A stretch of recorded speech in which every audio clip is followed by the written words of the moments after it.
Good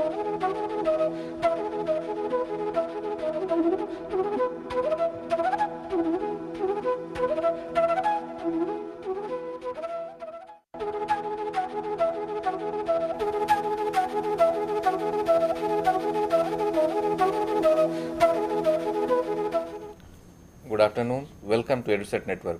Friend, as you know, we are having discussion on communication research. Yesterday we discussed the basics of communication research. Today we will move further on and we will come to know what is pre-testing, what is monitoring and evolution, and also there are various studies like pilot study, exploratory study. We will come to know about all these in details. And for discussion on this very topic, we have in the studio Dr. J.S. Jadhav, eminent communication expert of the country, and he has shaped the communication policy of the government of India over the years. And apart from that, as you know, we all have grown up listening him and reading his books. So I hope his lecture will help us to understand the communication research and what about the practical aspect of the communication research in a new way, and will give insight into it. So on your behalf, I welcome Dr. Jadhav for EduSet lecture on the very topic. Welcome, sir. Thank you, Amrinderji. Well, good afternoon, friends, and today we will try to recap some of the points which we covered yesterday, add some more and elaborate some others. So we can quick look at those what we covered yesterday, means points like what is research, how it's done, what are the basic issues. So some of those things I'll put in form of a PowerPoint, have a quick look, and then let's move on. Now, normally we should know what's research. We have lots of misgivings about research. Generally, we think research is done in a laboratory and scientists and great scientific invention or innovation is done. But I would think that research is finding truth or finding facts or discovering something new or examining an issue in detail, etc. But the best way to look at communication would be from the perspective of communication, that every human being is very inquisitive. He or she keep asking questions, and simple questions like what it is, how it is, where it is, why it is. These questions are very common. Even a small child asks his mother or brother or sister about various things what it is. Well, these questions do arise in a small child's mind.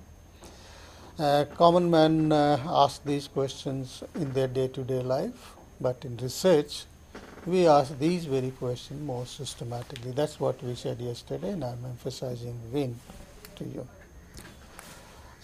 Best way to look at research is a process, systematic, objective, comparative inquiry, investigation into any event, phenomena, or process. Now, this was emphasized yesterday also. This is just to repeat those points. Systematic, objective, and comparative, we all understand these words. I need not repeat again. I emphasized yesterday also, but just to recap. Now, what are the methods available for us to do this systematic, objective, and comparative inquiry? We need to devote little time on this. The simplest method of any research or inquiry is observation. Observations by simple, you look around, see, observe. But there is a basic difference between observation and seeing things. Seeing your physical activities, what is there. You can say it's a black, it's a white, or these two people are fighting. But observation means what you see, you analyze it critically and arrive at some kind of results, so why they are fighting, who are fighting, etc., or how these things are happening. A simple example I would give you, you might have heard of Newton. Newton saw an apple falling down. Everybody see things falling down, but it's the observations which Newton made leading to his famous law of gravitation. So the observation is simple, but it's very useful. It's more time consuming, but less expensive. We also do research through library or secondary school sources, whether it's social science or physical sciences. we do make use of others people's research. Experiments are common in physical sciences. You put experiments and observe, means mix two chemicals, what color changes, etc. These are all essentially experiment means you can control the different elements. Interview is one which is applicable in social sciences. In pure sciences, you cannot ask the chemical the questions, but our subject matter of research are the human beings, so you can ask them questions. Now, in content analysis, which is one of the main inputs in communication research, you can analyze the message also. Means this is what we say it, all scientific inquiry begins with observation and ends with observations. It's a simple, easy to use, but likely to be subjective. That's the weakness of this observation as a method. It's useful for knowing what's happening present, but you cannot find out what happened yesterday or in the past or what will happen in the future. For that, we take advantage of interview in case of communication research and social sciences. The library research or secondary sources on any topic, you are not the first person to do research. Many people have done research or some kind of writing before you. Lots of gazettes, books, journals are available where something, you can think of any topic on this earth, somebody must have done before you some research. But today's advantage is that internet is a huge source and resource which all researchers can make use of it. Just go to Google or Yahoo search engine and type the topic and you'll find some material which can be useful for your work. So do make use of internet as a source or resource, which earlier was only the library. Now this is a new major development. Now experiment, as I said a moment earlier and yesterday also, is not possible in case of human beings. Societies and as a natural laboratory, if you think, then of course experiments are taking place. And we can observe and do research. As I said it, in social sciences, the additional methods available to us is the interview. We can ask questions. And interviews could be of various type. Simple, unstructured kind of thing, we use it. We can have three kinds of interviews or tools to help your interview. One is interview guide. Journalists use it all the time. They have the main points listed and they frame the question on the spot. Interview tool is kind of semi-structured instrument. You can have a questions, you can provide a space for writing answers, and so it's on a small scale studies. Normally interview schedule is used more extensively. Questionnaire is more for quantitative methods, and in this case your questioning and answer both are structured. In case of interview schedule, only the questions are structured, but in questionnaire normally we structure both the question as well as for instance, if you want to know the educational level of your respondent, you say education, that becomes your question. But where the space is provided in case of interview schedule to write a case 9th standard or graduate or MA or PhD. In case of questionnaire, we list all these options and only tick whichever applicable for that particular respondent. So questionnaires are used normally for a large scale survey and for massive structured studies. Now, content analysis, let me devote little or recap what we said it yesterday also. It's a special technique to analyze commonly used communication. It's a very, very special technique which is used only in communication research. It helps to find out systematically, scientifically, the content of any communication. You can content analyze anything, a news bulletin or newspaper or entertainment program, what it contains. Basically, example commonest is the book. The first few pages normally give the content of a book. Essentially, content analysis is a quantitative method. It gives you how much space or time you are devoting to a particular theme or topic. Well, it gives some insights and qualitative insights also in terms of trends, which kind of major emphasis, because quantity and quality are more kind of concept which are used, but both quantity also has quality and quality also has some kind of quantity. Now this is we didn't touch up yesterday, and we should devote little more time. What are the different types of communication research? First is, if you look at it, the slide, you will see the formative research. Now what is formative research? Normally it's done for creating data, information, basic about anything, and it's done by the programmers, by the journalists, by the media professionals.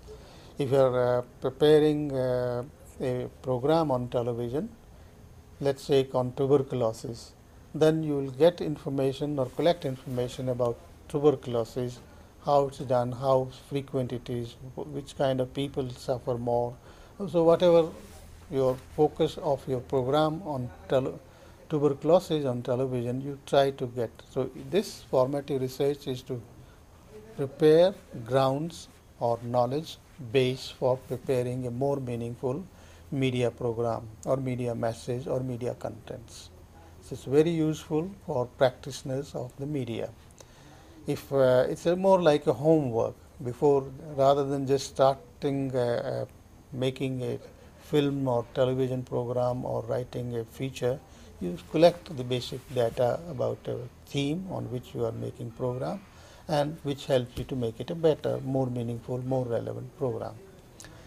Now feedback, even before feedback, I would say you can prepare a program, produce a prototype of a program and pre-test it. We didn't mention yesterday, but I would like to emphasize here the importance of pre-testing. For instance, you have prepared a pamphlet for communicating information about, say, tuberculosis or polio, or say a high yielding variety of seeds, or for any development program. You have to have a message, you have prepared some design, but whether that design will be effective or not could be better tested or pre-tested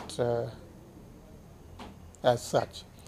There are various examples. For instance, you prepare a poster and you write too much in that poster, so that your letters will be very small, the typefaces will be small, and if you stick a poster on a wall, the people will not able to read it. But the basic idea behind a poster is that a person who is driving or walking, while he's walking and driving, can get the message, the essence of message. So pre-testing helps many times wasteful expenditure on non-effective communication material. You can do some kind of correction before final production and order. Means thousands of copies you prepare and produce of a pamphlet, and you find later there are some mistakes, or there is some misinformation, or there is a typefaces are too small, or some other errors. So you can correct those through pre-testing methods and save a lot of time, energy and money.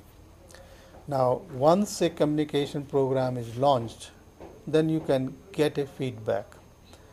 If you like, I can mention that pre-testing is like, you can draw some similarities between communication and medical. Pre-testing is like, I don't know whether you've gone personally in experience of pre-testing some injections. The doctors normally try to find out whether a person is sensitive to particular drug or not. They do ask you, have you been taking aspirin? Some people might be sensitive to aspirins. Other person might be sensitive to penicillin. other person might be something else. Then normally doctors do ask, have you taken this medicine earlier? Have you taken this injection earlier? If not, then they pre-test it. That means small dose they inject in your hand or somewhere and see if your body is reacting or not reacting. Sometimes we are very sensitive and react very violently, body reacts, and could be a lot of death. So pre-testing is just like that. They could lead to very serious health consequences. So pre-test, you check whether this particular medicine, this particular injection suits you or not, and then same thing applies to communication. Before putting the full print order, you test it and can do better and save a lot of energy and money. Now, that was the utility of pre-testing. The feedback, again we can take some similarity from the health services. The doctors prescribe you a medicine, a course of medicines, and then wants to know the feedback, how a person is responding to those drugs. The second is monitoring, that he keep monitoring the progress of the patient.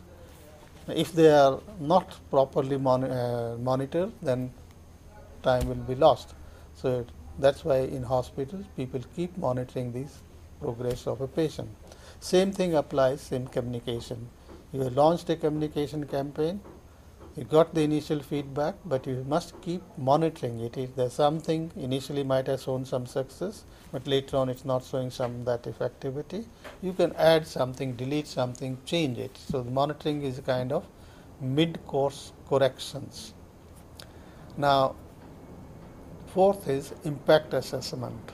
In communication, this becomes the kind of last, and from medical sciences, you can say it's similar to post-mortem. A patient either has been cured or is dead. Either way, the doctors try to know what happened in this case. This was the disease, this is the medicine we prescribe, and this is the result of that. And you learn lessons for the future. Same thing applies here, that you have launched a campaign for development or changing behavior or attitude or awareness, and then you want to know how far you have been effective. That's called impact assessment. Other word is also used here. Instead of impact assessment, we often use evaluation also, that you evaluate the program, whether it was successful, how far it was successful, to what extent it achieved its objective, to what extent it has not. For instance, whether a communication campaign in assessment show it helped in creating awareness. Fine, it helped in creating awareness, but it didn't help to bring out change. And normally now the emphasis is that yes, awareness is fine, but ultimately you have to change the behavior of the people. What we call behavioral change communication means communication must lead to change in behavior of the targeted audience. So impact assessment helps in which stage the program, what kind of components, what inputs it has given, where needs to be changed and what needs to be done, so that behavior change is the objective ultimate of behavior change is achieved.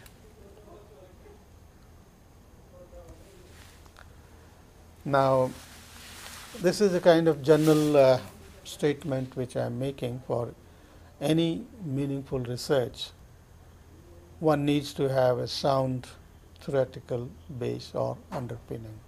Without that, you will not able to do much meaningful research. So theory is important. Let me devote little time between theory. I hope you all understand what is a theory. If you are face to face, I would ask you, even now I would expect you to, or I assume that you know theory, but still I would say theory is a kind of rational explanation of any phenomena. And this is how it's happening, a rational explanation. Newton gave a theory of gravitation, that all things are attracted by a force in the earth. That's a theory. It's explanation why things are falling to the earth, whether it's an apple falling from a tree or anything falling from where, because there is a force in the earth which attracts people. So similarly, it applies to all social sciences as well, that you have to explain, if you're talking of communication theory, it's rationally explained communication process or phenomenon, why it's happened. If it's creating awareness, how it's creating awareness, bring out a change in attitude, how it's doing it, a rational explanation of those. If people are buying certain goods, marketing and then again it's a rational explanation why people are or why this communication has success. So theory is very, very essential, and you need to pay due attention to theoretical part before undertaking research. Normally in how theories are developed, when you say rational explanations, to begin with in research will often have what we call hypothesis. Hypothesis is a preliminary statement that this is cause or this is because of this thing. Now those becomes initial thoughts or initial explanation. They can prove to be right, they can prove to be false as well. So hypothesis in research often used.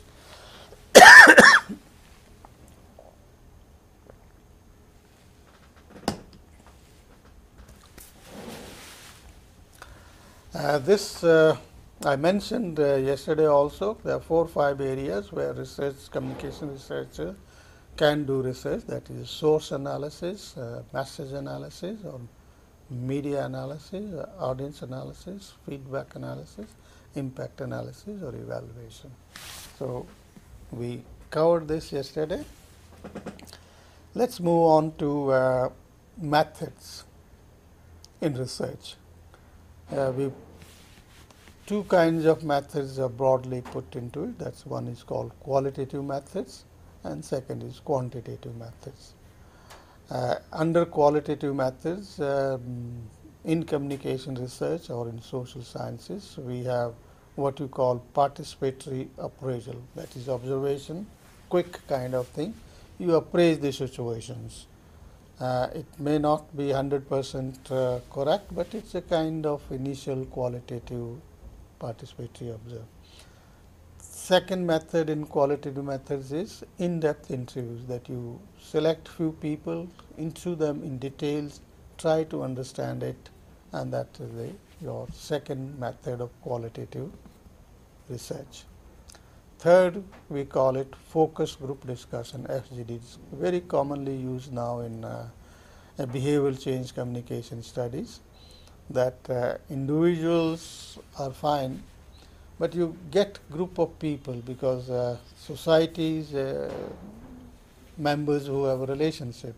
So you get hold of 7 to 8 people and then throw questions and let them discuss it out, and that's what is called focus group discussion on a particular thing. Very interesting and very good results come out of the focus group discussion. For instance, in case you want to know about a theme like I said it, tuberculosis, it could be HIV AIDS, or it could be hygienic practices, means any topic you can take and throw between a group of people. Suppose the focus is children or focus is parents. You have a group of parents or group of children or school going children. Any topic, keep a focus on the topic, ask questions to this group of 7-8 people, normally 7 to 8 or 10 or maximum 12 is done. They're made to sit together and they ask. The others are also listening. Somebody speaks, like this is his view on this particular topic. Others may agree or disagree, and some might even. One need to have a real good training in focus group discussions. Normally, a danger of focus group is you have a questions, only one person keep on responding, others are silent. So a good person who understands what's the value and how to conduct focus group discussion, he involve everyone. Those who are silent, he kind of draw attention and say, okay, you speak, what are your views? So it comes after an experience, and normally it's done by senior people, while in-depth interview or in-depth participatory observation can be done others also. Now coming to quantitative methods, we have here a survey, and surveys normally one can put into two broad categories, that is representative sample, statistically speaking, and diagnostic is not a representative sample, but it diagnoses the issues on a smaller scale, but it's not a total representative. Uh, Normally, as I said, into schedule and questionnaires are used in both type of diagnostic and representative. If it's a large scale survey, then we use questionnaire. If it's a small scale survey, normally we use into schedule. And as I said it earlier, into schedule is a semi-structured questionnaire or semi-structured questions. In questionnaire, you have fully structured questions and answer both. Now, a sample, because in the earlier slide we mentioned representative and diagnostic. Now, in these slides, it means sample. When you say representative sample, then you should know what is sample. I hope you understand what is sample. In a simplest term, sample is a part which represents the whole. Means one part which represents the whole. And it's simple. You might have seen ladies or somebody or a customer buying grains. What he does, a sack of grain, let's say wheat is there, he picks up a handful, see the quality and see what's the price. So it's because it's expected in that sack of grains, all grains are similar, so you can draw one and say this is a sample. When a housewife cooks food, by picking up one spoon of food, you can say whether it's cooked or not, whether it's rice or vegetable or whatever it is. So sample is a part which represents the whole. But in case of human beings, it's not that simple, because all human beings are not uniform like a sack of grains or a vegetable in a pressure cooker. Now here drawing a sample is a bit difficult, and one has to take it. But the simplest, most scientific, but commonly used is random. Now random is simple in the sense based on the principle of equal probability in statistics. And common example if I give you, it will like buying a lottery ticket. Some of you at some stage of your life or must have purchased a lottery ticket. What's the feeling at that point of time? When you buy a ticket, lottery ticket, you feel I have an equal chance of getting the first prize, jackpot. And if you know detail, you must be knowing it, that all counterfiles of the lottery tickets are put in some big jar and churned very well, and then someone, either a VIP or a child, is asked to pick up. So if the thousands, 1 lakh or 1 million people have purchased that ticket, anyone has an equal chance, because the counterpart has been churned in a big jar or vessel, shaken, and totally a blind person, a child or a VIP picks it up. So like any of thousands, you also have equal chance. So the random is that principle. It can be used in communication research as well. But it needs to be refined further, because here, as we say, sampled, we are dealing with human beings.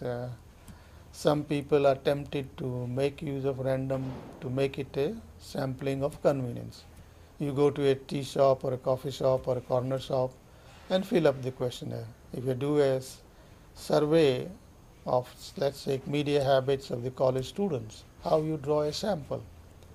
In college, you have thought of it, but if you go in a coffee shop and then whoever come across you interview him, to an extent you're right, but chances are that many people may not be going to the coffee house. So we call it, next to refine it further, we say it's stratified random, that you divide the sample into categories One way could be, okay, those who go to coffee house and those who do not go to coffee house. Another way could be, you can stratify in terms of boys and girls. You can stratify it in terms of class, whether first year, second year, third year, or postgraduate or undergraduate. Stratified random means you divide the universe or the area of your study into layers, and from each layer you take it proportionate to its strength. If they are, let's say in college, there are 200 boys and 300 girls, and you are divided into boys and girls, then you have to take from boys and girls in the ratio of 2 and 3. If you take 2 boys, you should take 3 girls, because that's their strength. That's why I say stratified random means roughly proportionate to their respective strength of the layer. Second, again random, but more refined, systematic random. This is done wherever some kind of numbering is possible. In class registered, classroom registered, names are there, 1, 2, 3, or in household in a locality are numbered.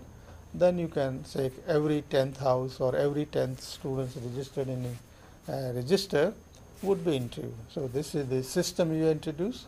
Randomly you selected 6th, then say every 10th, so means 6, 16th, and then 10, 26. This way you go on. Sometime these random selection process do not work.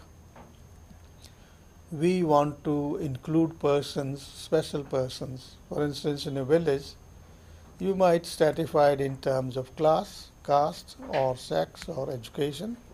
But some people you must include in understanding the, let's say, role of media, like and behavior change, like elected representative. And so they don't come into normal purpose or stratified or systematic sampling. So purposely you select, and that's why we call it a purposive sample.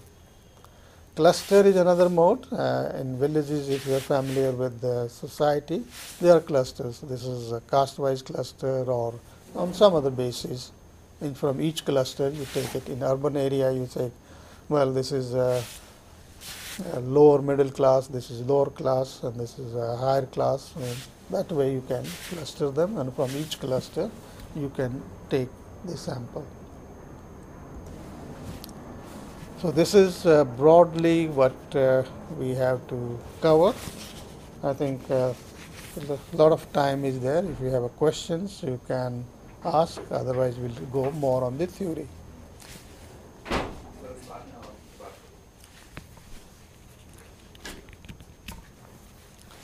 Sorry, I missed out one. This sampling. There is a word or phase which we call multi-stage sampling process. Means, let's say out of nation you do a selection of, say, India state. Which state you are doing a study? That's one stage. This could be a one consideration or one criteria of selection. Within a state you might be selecting a district. So on what basis your district is selected? In district, the villages, urban area. Then finally the respondent, and this we call it multi-stage sampling process. Each stage you might have different consideration, different criteria of sampling. So that also you should be aware of it. Is that fine? We have time. You can have the question or. And you talked about there is one systematic random sampling. Mm-hmm. So all sampling are kind of a systematic. So how it could be different from the others? No. So we are talking of earlier when we said systematic research is a systematic, objective, and comparative. That is a procedure laid out. But for sampling, when you use word the systematic random, means there is already some kind of order available for us, out of which we have to take a sample. I gave the example of, let's say, a locality, urban area. Houses are numbered, like A10, let's say A1, 2, 3, 4, 5. The A block, B block, C block, D block. This way, like Vasant Kunj, where we are sitting, there are lots of A, B, C, D, means the D's 1, 2, 3, 4, 5, 6, 7, A, B, C. So from each area, you take, okay, we'll into someone in every 10th household.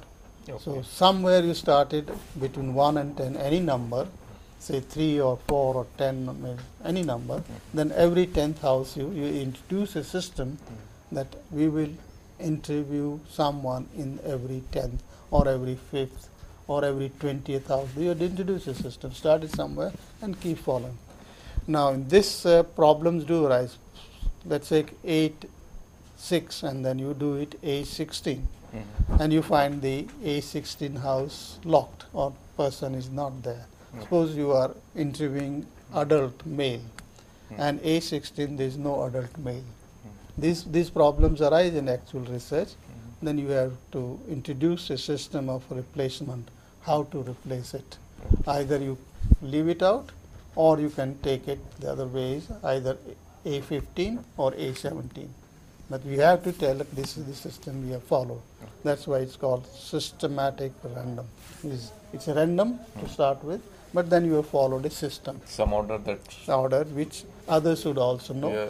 And your supervisor can cross-check it if you are not filled the questionnaire or scheduled, sitting somewhere under a tree. Yeah, we can also understand this in case of content analysis. Yeah. If you want to do analysis of content analysis of 1 month newspaper reporting, so we will take first Mondays, then second Tuesday. Yes, this is also followed. I mean, this we refer to as a field, but if you talk of the content analysis, yes, if you say we have to do the content analysis, say of Hindustan Time or Times of India. Now, which day you do it? That 30 days or 31 days? But can you do it all? No, it's not possible. You have to draw a sample. So you introduce a system. Some people say there are two normal methods used in selecting the newspapers or bulletins or radio programs or television program. We call it a continuous and constructed weeks, months or fortnightly. Continuous means Monday to Sunday, all 7 days. Okay, continuous we have taken, and then we say we'll take it alternate weeks, or we can say 1 week continuous in the month of March, 1 week continuous in the month of April, another continuous week on the May. So maybe in March you take the first week, in April you take it the second week continuous, in May you take it third week, and June you take it fourth week, and that way it depends on how big sample you want to. The other way of newspapers and media is what we call constructed week, and that is you construct a week. It's not a continuous Monday, Tuesday, Wednesday, but you take it Monday of the first week, Tuesday of the second week. Or you can take Monday on the month, depends if you take entire year is to be then you can construct a week that way also. So these are the sampling techniques applied, and that's all part of the systematic random. That will come under systematic random. And purposive general meaning is if we want to do a kind of thing that we purpose with certain purpose. The purpose of what's the core purpose of your research study, and certain people are a must for that understanding. For instance, you would draw a sample of a group, a class, graduate class, but there's someone who is a monitor. His views becomes important, or in a village elected representative. So, and it's a must for, or let's say HIV. Now the purpose is to understand what feeling HIV affected people have, what are their beliefs, or say drug addicts and those who have now kind of removed from the drug. So keeping the purpose of research in mind and who are the best people to give an answer to that kind of purpose or serve that purpose, you select. You do not follow the random or systematic or stratified. Purpose decides whom you are going to. Yeah, it's like if we want to do a survey on foreign policy, naturally who knows the foreign policy will talk to them, otherwise we can't talk to the shopkeeper who is not unable to relax like that. We can simply foreign policy, again, you rightly said it, those who are handling foreign policy and those who are covering foreign policy. Right. These two categories could be. So the purpose of research decides whom you are going to.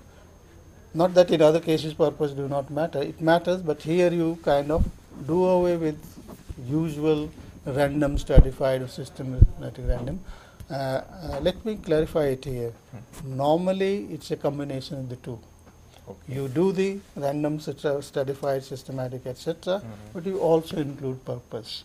Because for instance, in a village, you'll do the general common villages, rural folk, based on their caste compositions area-wise, or the adults or whatever. But you do include certain people like elected representative, because they have a say.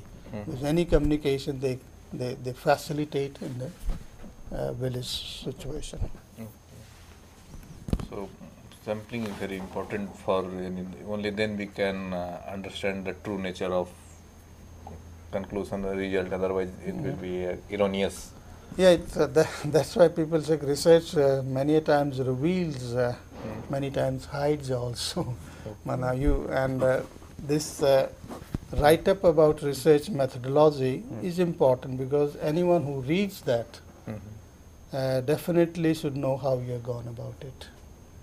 Only then you can give a correct picture to the reader. Okay. Another big problem for the students of research is chapterization, which you have not talked about, chapterization. Okay. So how one should do the chapterization? First stage in either in writing synopsis, and then it's after the research supposed to. And then let me take one and more. What is the scope of changing the chapterization? Yeah. Let me, before taking your question on chapterization, let me say a few words on what we call report, which is equally important for a researcher to know what it is and what's the significance of report establishment. Normally, one should not just go and start asking questions. You should establish comfort level with the respondent. And I would suggest to every researcher that you should make contact with the person whom you are going to interview, make him at ease, tell him the purpose of your research, why you are doing it. Otherwise, it becomes difficult. And I often say, before you do research on a community or a person or people, they do research on you. But sometimes it may also happen that if we tell the purpose, they will start hiding the truth of the facts which need to researcher know. No, in case of the two different things. but this is true in case of election. You can say the voting pattern if we want to do. It's good. It's coming out in your questioning. Report establishment helps in person to make it easy and share. Otherwise, normally he will say on what purpose you have come. He will conceive rightly or wrongly that you are for a particular party, or you are from family planning, or you are income tax person, or you are some CID man. So accordingly, he will kind of try to distort it. Right. And I often say, before you do research, the person or community or they do research on you. Okay. So establishing rapport is very, very essential. Now your questions that people hide, there are two ways of handling this issue. Yes, people do hide things. One way is to build in your questioning interview a system of cross-checking. Normally people do build it, a researcher, that you ask a question here, then a little while you ask it in a different way. Suppose he has said something earlier, do you have a radio at home?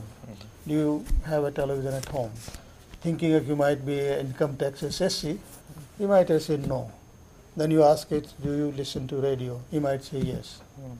Then it's possible he listens at home, or it's possible he listens somewhere else. But if you ask him another question, where do you listen the radio or television. Okay. Then if he says at home, Mm. then his earlier answer, you can go back. Earlier you said you don't have a television. Okay. I gave you the exact what happened with us. So we were doing a research recently in Shimla, means the lower middle class families. And there some problem of electricity connections. They were illegal connections. So we asked the people outside this slum area, it was slum area, do you have a television at home? And most of them said no. Okay. And because if they have the television, that means they have electricity connection, which they were not supposed to have it.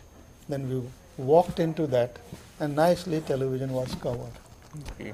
So this is the way you can cross-check. You observe because you combine it, Right. but without offending people. So there is a system of cross-checking within your interviewing or observation style. The second, perhaps you mentioned about the elections, exit poll particularly, because here over the years it has been emphasized your vote is a secret vote. It has been emphasized you are free to vote to anyone. It's a secret and you are free to vote to anyone. So the people normally try to keep that in mind. It's my vote, personal, and I am supposed to keep it secret, not to tell anyone. Even after polling is over, he tried to kind of give wrong signals. Many times he tells the truth, but many times he gives the wrong answer also. And jokingly, I do say it, India is the people have a tendency to not let people know whom they have voted. Right. And if they voted to X party, they might say to Y, because for various reasons. And I do say it like a exit poll is a kind of dying statement. We are already kind of about to die, or here in this case we already casted vote. So now you will tell the truth. But here people are quite capable of still misleading you or need not tell you the truth. And that's why most surveys falter. There are other reasons of faltering it also. Sampling is a major issue, and this issue of people not sharing their actual intentions or actual voting.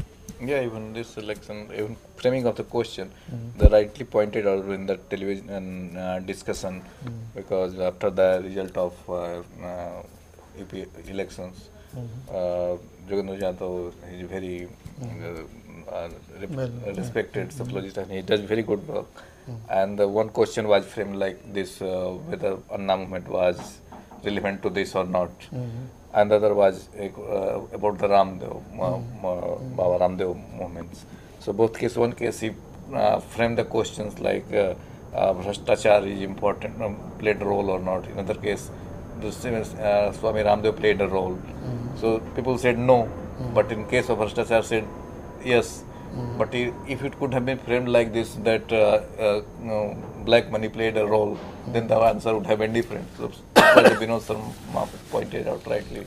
So Well, I think this example brings us to another aspect of research which so far we have not covered, yeah.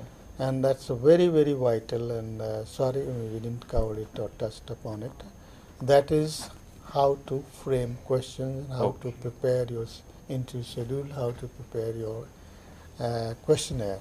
Okay. One can go on this, but it comes more after practice. But essentially, this is very vital. Okay. The way you frame your questions, the way you ask the questions, the way, the order you make of those questions, all influence. Okay. But still, I would say I will not frighten you. It's so difficult, nobody can do it. People can do it and do it all the time. A couple of points need to be kept in mind. The one point which needs to be kept in mind is that you should ask only questions which are directly relevant to your topic of research. So not bore the respondent with questions which have no direct relevance. The second point which need to be kept in mind, easily said but very difficult to do in practice, ask simple, straight questions, simple, short and straight questions. Normally, particularly journalists, because they are doing the qualitative work, they have questions within questions. Yeah. But in research, it should be simple, straight, short questions, so that respondent understand the question exactly you have in mind, and he's responding to that question. Mhm. For instance, this question is simple: what is your age? Mm. And he can tell it. But other qualitative kind of questions, people have many. What's your age? At what age you started going to school? Means questions within a question you're asking. Respondent would not know which question or which part of the question is responding. So data analysis become difficult. So it comes after practice, but one has to keep this very basic requirement that you should ask only simple, straight, short questions, which the respondent understand exactly the same way as you in mind.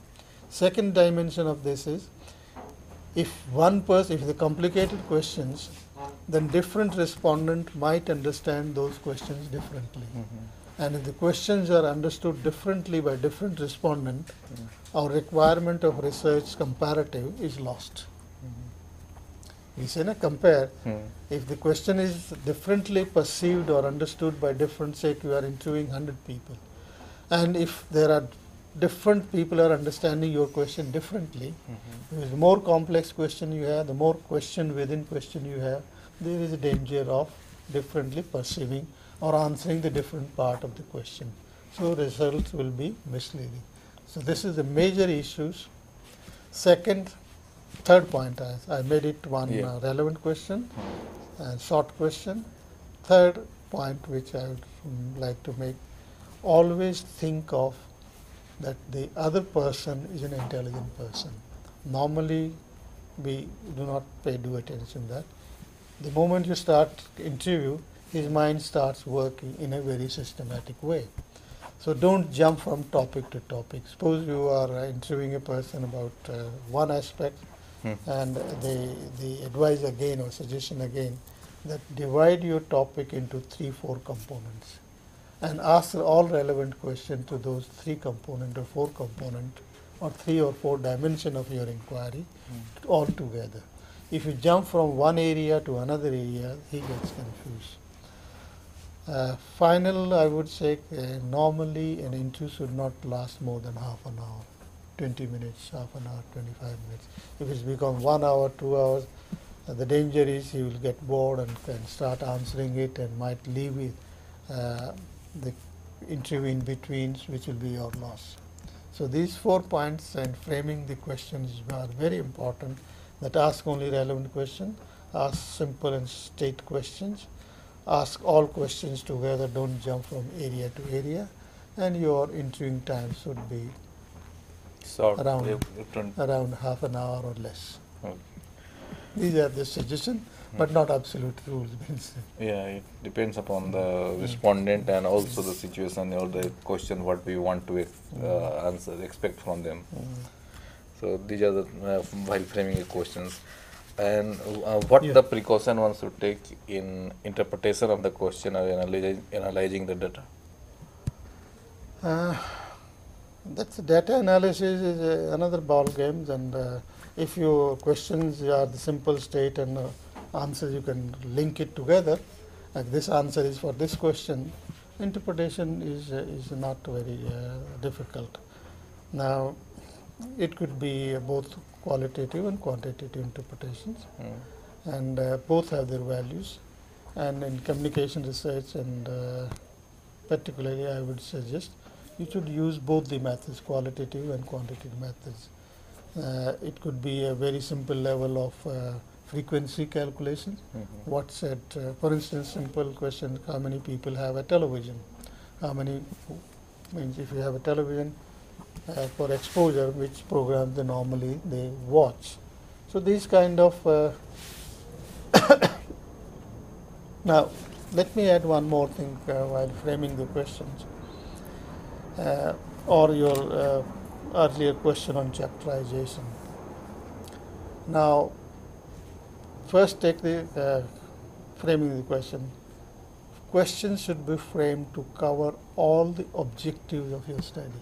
Because when you make a proposal, why we insist on making a proposal is that you have a rational, means title of your research, and that applies to chapterization also. That what is the topic of research. Then introduction. Now in introductions you have a kind of justification, normally rational and justification we call it. Why you are doing this research, what purpose, and that's there. Then we say what are the objectives. Now objectives should be one broad objective broken into a smaller sub-objectives, 2, 3, 4. So your questions in the questionnaire or schedule should cover all those points. If you, in the objective as stated, we want to know the media exposure of the youth, then you should say media exposure we include television, radio, television or internet. So your question should cover radio, television, internet, newspaper, whatever you have in mind. So all those dimensions you should, your questionnaire or schedule into schedule should link with your objectives. Now the same thing applies for the interpretation of the data. Means analyze the data as per your objectives. So I would say your research proposal also have chapters or section, and your report or research thesis will also have these chapters and sections. These are commons like title, introductions, rational justification, objectives, and methodology. So in one different chapter on this. Within that, when you write, these are the part of your proposal. When this is the part of our when you say writing a report, Yeah. in between after this rationalization, why you took it, what was the objective, what methodology you follow, you say findings. Right. In findings, you take objective wise. If you have 5 objective, then you have the 5 chapters. Like I have answered this. If media exposure was one, awareness was another objective, behavior change was the third objective. So your research analysis or thesis writing should indicate, well, this is the chapter on awareness, this is a chapter on attitude, this is a chapter on behavior change, and linked with the objectives. So data should be analyzed that way. Final, of course, is the conclusion, what emerges out of this study. Means dominant Yeah, observation which observations. made through the. So chapterization may explain all the things which help to know the other people that how it has been done, what was the objective, what the process or the method has been followed, and what the conclusion and all that. This is linked with your proposal. That's why the emphasis is given so much on proposal first. Okay. And all these are given in the proposal. Title, introduction, objectives, methodology, all is given. In a report, you are only giving the findings. Then more emphasis goes on the objective, what answer you found to your objective of study. And gave you the simple example, okay, for the awareness, media exposure, media ownership, these all could be checked. And one more additional chapter, of course, means background of the Research. respondents. Oh. There could be demographic background. Okay. What was the age group, what was the caste group, what was the income group, what was the education level, and what was the location. That will be another first introductory chapter. Okay. Then you say media, these are the media exposure. So many people had radio, so many people have television, so many people watch television news every day. So this is about the exposure part of it. Then if it's linked with the attitude, that so many people have an attitude toward HIV infected or AIDS people, this kind of.